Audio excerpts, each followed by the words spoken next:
Attorney Jonathan Elson, reminding you that if you've been injured in an auto accident, it's important to have somebody on your side. When you need a lawyer, then you need Nelson. Nevada Senators Catherine Cortez Masto and Jackie Rosen are urging the Attorney General to conduct an investigation into the CoreCivic Detention Center here in Pahrump. This comes after it was discovered that a senior employee, 31-year-old Captain Travis Fry, was an active neo-Nazi self-described fascist. Fry was reportedly the chief of security at the private detention center on Mesquite Avenue.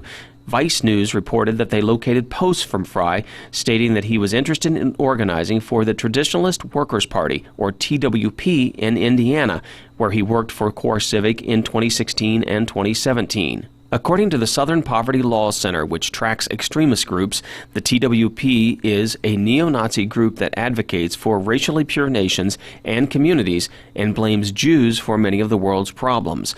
In what appears to be his first post on the website, written August 16, 2013, Fry writes, "We need a return to traditional values and a strong moral culture in order to raise America to greatness.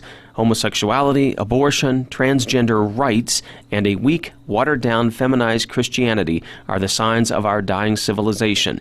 Multiculturalism, illegal immigration, and the destruction of national identity and sovereignty are eating at the heart of our way of life." The senators say they have questions about the standards to which CoreCivic holds its employees.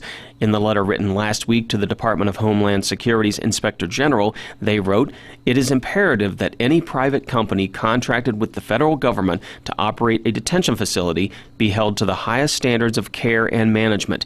They add, "It is also critical that transparency and oversight not be hindered because the facility is operated by a private entity through a federal contract."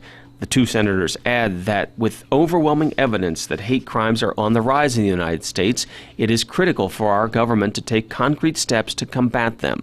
Cortez Masto and Rosen also pointed to other issues within the private detention center, including the death of an inmate who was apparently strangled by another inmate and the on-site suicide of an employee. They are asking for an investigation into matters including employee screening and how closely the Pahrump site is monitored for compliance to the terms of its federal contract to ensure vulnerable immigrants are protected while in custody of Department of Homeland Security or DHS contractors.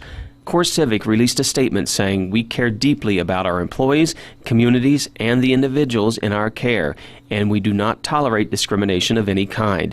The statement went on to say, "We recognize the inherent dignity of the human person and the need to treat every individual with respect. Our company has a detailed human rights policy that clearly outlines our commitments regarding resident rights and treatment. We also have strong commitments to promoting and supporting a diverse and inclusive workforce." Fry was placed on leave pending a review after the news was discovered. For News 25, I'm Brad Francis.